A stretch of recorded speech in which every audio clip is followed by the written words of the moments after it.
What's up, guys? So today in this video I wanted to talk about remote team communication, and this is probably one of the hottest topics right now. So I'm going to be covering from video to asynchronous to synchronous to text communication and what that should look like for your business to be the most optimized that it can be. If you haven't met me before, my name is bengreen. I'm the owner of optimizeis, and what we do is we help businesses build their information systems. So primarily that's stuff like Airtable, Asana, but communication systems are also some of the most important systems that a business has, and transferring knowledge is just equally as important as entering and extracting data from like a database like Airtable. So without further ado, we'll get right into the video now. Alright, so in this tutorial, I really want to talk about 4 ways of communication, and these 4 ways for specifically remote teams. Now, this first one is obviously going to be email and what I'm going to call external communication. So I'm thinking of like me in my business, what is external communication? And so that's the first thing. So email and external communication is the first thing. The second thing is my internal team and my client communication. So I have certain clients that I work with. I have some clients that I work with more frequently, some less frequently, and some that have certain tools and other communication tools. And so there's definitely a mix there. But I want to talk about what tools I recommend using for your internal team and your clients. Now, the next thing is going to be meetings and agendas. And that's really just some best practices while you're still online, but you're in that remote setting, and what best practices you can set for your whole team. Now, the last piece is going to be asynchronous communication. So I've dealt with this quite a lot, whether it was when I was the president of my fraternity, when I was on the IFC exec board, or now while I'm running my own business and helping other teams and other businesses optimize their information systems, what that asynchronous communication looks like. So jumping right into the first thing, that email and external communication, as you can see, you might be shocked here when you're looking at my screen because there's nothing in my inbox. My inbox is completely empty, and some of you might be like, that's like, what's the point of that? And it's this concept called inbox zero. And I learned about it 4 or 5 months ago, and ever since I've done my best to implement it. I can't say I've been perfect on this, but I do my best to implement it. So using the idea of having your email essentially as like a checklist that other people can put stuff on, it causes a big headache for me that just like anybody can put something on there. So you'll see I have primary and then promotions, and actually in my promotions tab I sign up for a lot of like newsletters. I sign up for a lot of people's email lists, and that's where all of that stuff goes. I'm not going to go in and expose everybody who I'm on their email list, but that's where all of those live. Now in the primary, I get some certain notifications. So whether it's like a client booking a call with me, rescheduling, or somebody just reaching out to my email, that all comes into the primary. But as soon as I read it, or as soon as I respond and take action on it, I archive it. The idea with this is I don't want to be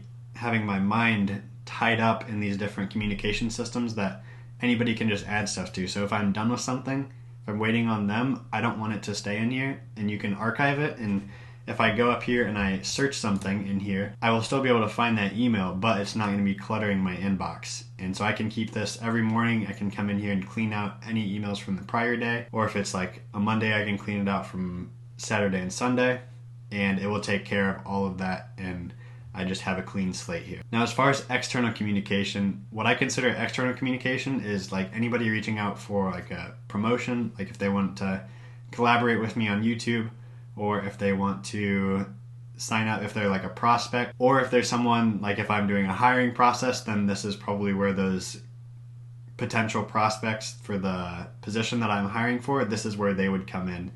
And so I would deal with them in my email, or one of my current employees would deal with them in their email. But as a rule of thumb, all of the email should be staying at inbox zero. So that's the first thing, email and external communication. Now, the second thing that I want to talk about is your internal team and your client communication. Now, this is probably the most important part of your business. This is the most important communication stream because it's going to be the most often. The amount of time that you spend talking to your employees and the amount of time that you talk to your clients, that's a lot. And so for me, if I can optimize that and have that all in one place, and have that one place be just as compact and clear cut and communication just very clear there, I'm going to do it. So for me, what that looks like, if you come over here to this, you can see my Slack app directory. And I'll go into my Slack apps in a second, but I just want to point out it doesn't have to be Slack. There's two great tools for this, I would say. There's Slack and Microsoft Teams. I've used Teams for one of my classes when I was in school at IU Bloomington, the Kelley School of Business, but I haven't used it since. It's a little bit clunkier, and I feel like there's just a certain vibe that you get with Slack that, especially for like a new, like an innovative company and an online remote team, Slack is just a much better option.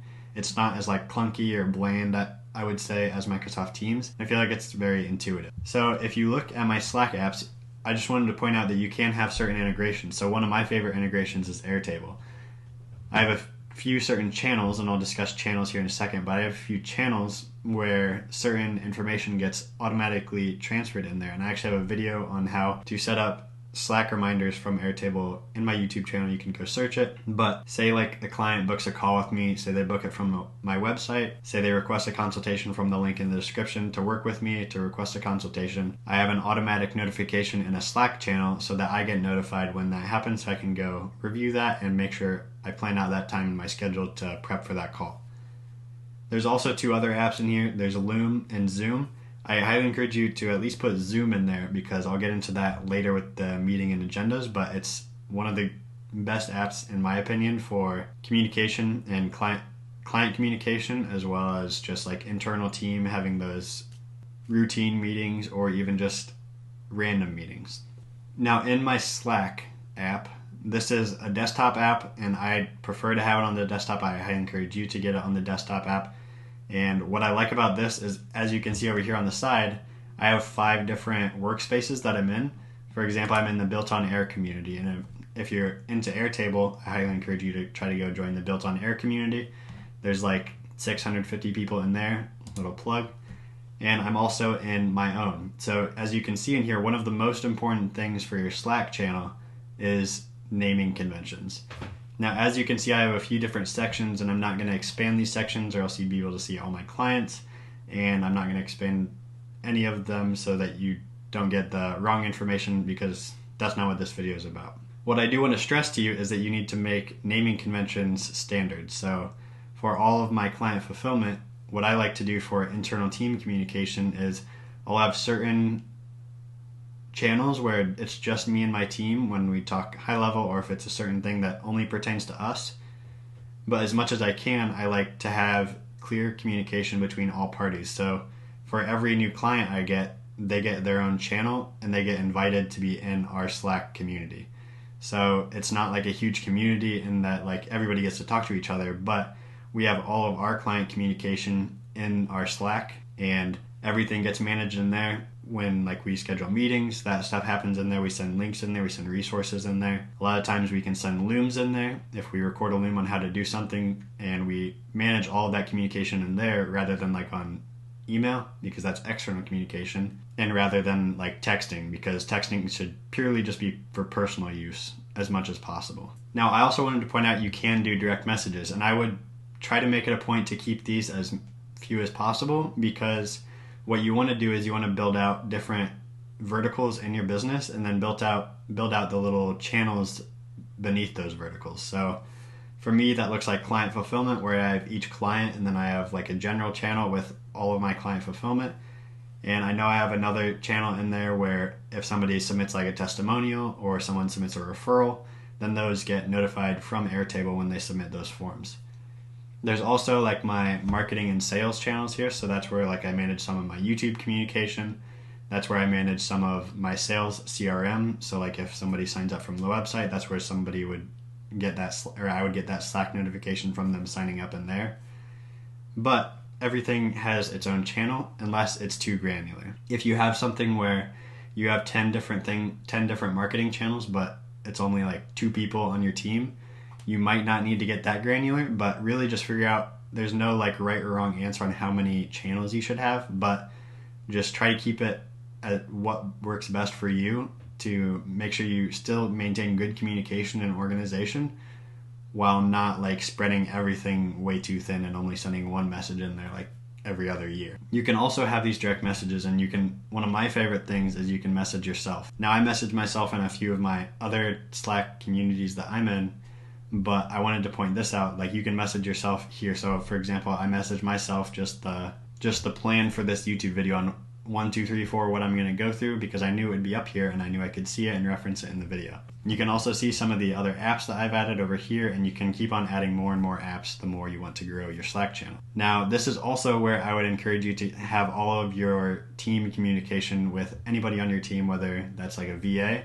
If you upgrade your Slack channel to like the next level up, you can have like people just in one channel. They can't like join any public channels, but I also highly encourage you to make as many channels private as you can. That way you can really manage who sees what, and people aren't like having to have all of that information where they're like, oh, I want to go explore this, if they don't need to be. Another one of my favorite features of Slack is that you can search messages. If I wanted to search like email and something specific, I could search like through all of these. I could narrow it down to files, channels, people, messages, like direct messages, and this channel and that channel.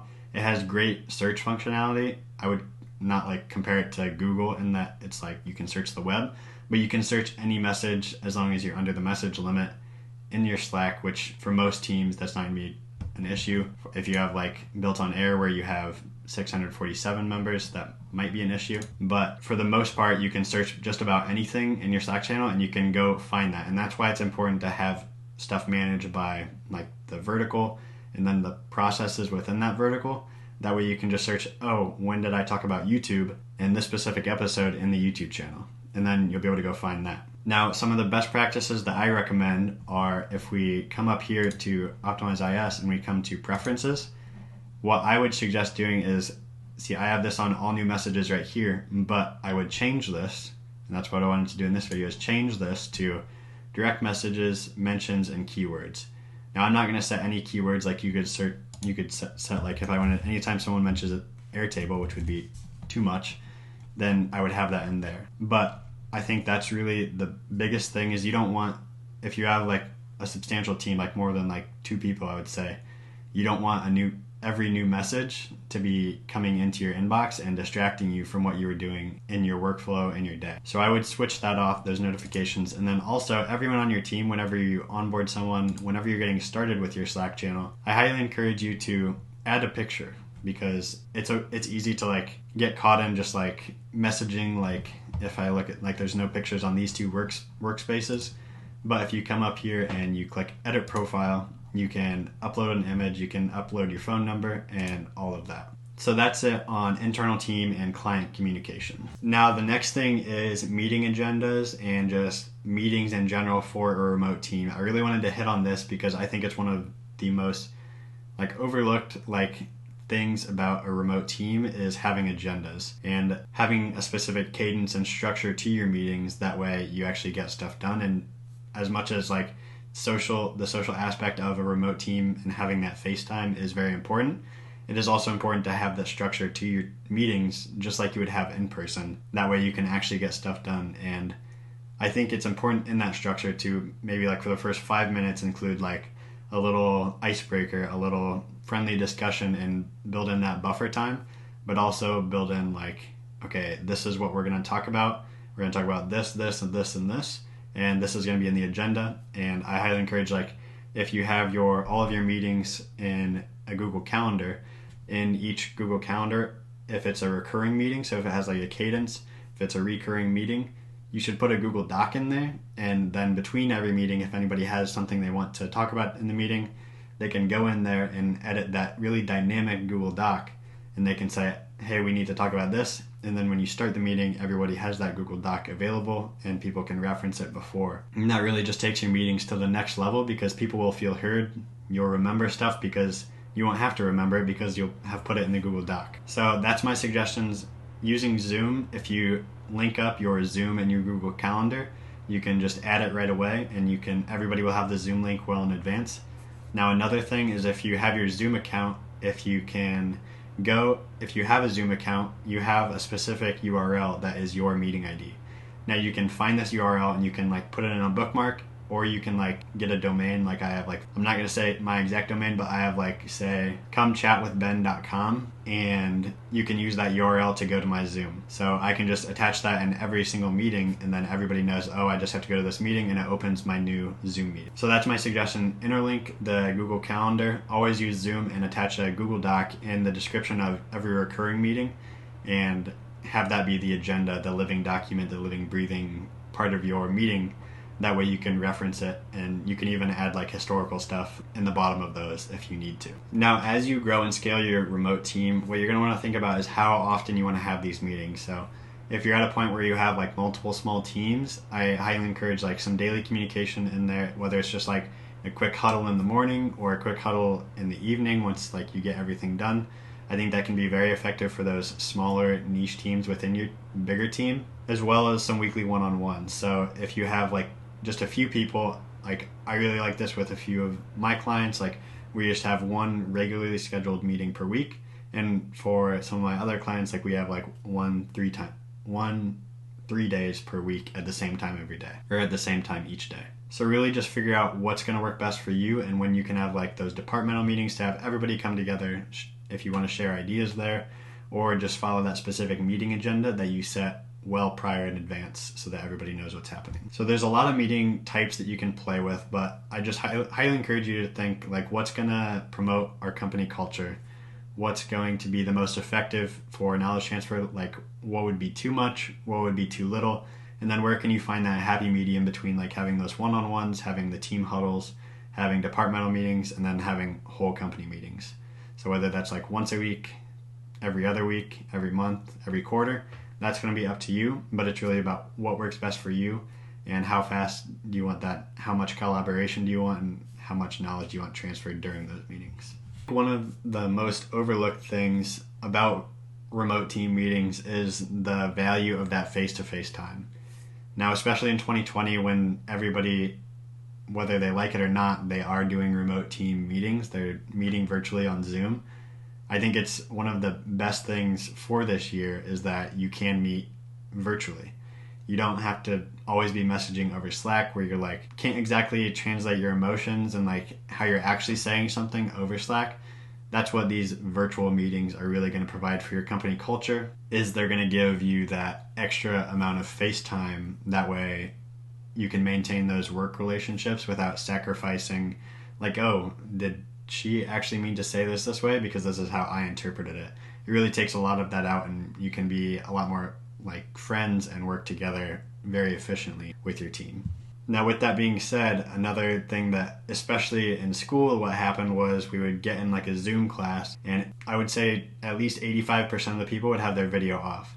Now, some people might complain that like, oh, I don't want to have my video on, I'm like in my pajamas, but having your video on and being able to see someone smile and just being able to connect with your team while you're doing completely virtual communication, it really takes that company culture, like I just said, to that next level. So as much as you can, if you can exhibit that like top-down leadership, if you're the CEO, just have your video on, and highly encourage, make it like a priority to have everybody else's video on, because you want to keep that communication. You want to have good relationships with all of your employees, and especially your clients when you're on calls with them. I think that's never been an issue for me, but if your clients don't want video on, just encourage it like, hey, we want a video on, we want to be friends. That's the kind of relationship that I want, and that's really up to you if that's the relationship you want with your clients. Now, the last part of this video is I wanted to talk about asynchronous communication. So for me, what that looks like is basically just Loom. Now, there can be some asynchronous communication like that happens in Slack, but I'm really talking about like powerful asynchronous communication. I've heard of people like, I know Ari Meisel, he uses, and sorry if I pronounced his name wrong, but he uses an app called Voxer. I've seen it, he's talked about it in his Facebook group, but I know Voxer, I imagine it kind of like Marco Polo. Now I've used that in like other teams. It's basically just like, kind of like Snapchat. And if you haven't used that, it's just basically like sending a video of your response, then they can asynchronously send a video of their response. It's like asynchronous FaceTime, essentially. But for me, what I really like using is I like using Looms because I can share my screen. And so for when I'm talking about like technical stuff, like say it's like setting up a Slack channel, setting up a Slack community, or whether it's like setting up your Facebook group, or how to get to inbox zero, how to set up like different folders for stuff to automatically filter into, or that's like setting up Airtable, like doing tutorials and like how to use someone's systems. Like for me, that's always going to be basically be best done in a Zoom meeting, or preferably a Loom video that they can watch and then ask me questions, and they can translate that in like real time and they can understand it in their real time. So those are my tips for external communication. Use email and try to stay off your phone as much as you can for like work stuff. That should be nearly just personal. Like if you want to go grab a beer with somebody on your remote team, then you can do that. But as much as you can, like external, like outside of your company, people will be emailing you. And then for internal communication, use something like Slack or Microsoft Teams. I highly encourage you to use Slack. But if you want that really community aspect with like your clients and that really efficient, like having it all in one place, I think that works best with Slack. And for meeting agendas, I encourage just have like a simple Google Doc, sneak that in the Google Calendar link as well as the Zoom, integrate those two, figure out how you can just automatically for every, say it's a Calendly link, automatically integrate Zoom, or if it's just a new meeting in Google Calendar, automatically include the Zoom. And my last thing is the asynchronous communication. So use stuff like Loom, use stuff like Voxer, and really get that asynchronous communication, because it'll be really convenient for you and it'll be really convenient for them, because you don't have to like say, oh, we're gonna talk at this time on this date, unless you're using something like Calendly, which makes finding meeting times very efficient. I think Voxer is a great solution for that if you're looking for that asynchronous communication. So thank you for watching this whole video. I hope this really helps you if you're a business owner, if you're just an employee on a remote team. I hope this helps you really think about what you want your communication systems to look like in your business, whether that's your external communication, internal communication, asynchronous communication, or synchronous communication. There's a lot to unpack in this video. So if you need help with something like that, you can request a consultation from me or someone on my team. But I highly encourage you to go watch this video on how I do those Airtable Slack integrations. It should be in the end screen right here. So I encourage you to go click on that and learn how to set up that integration where you get notifications in Slack for like say a new meeting or a new referral or a new testimonial. Go click that end screen right there.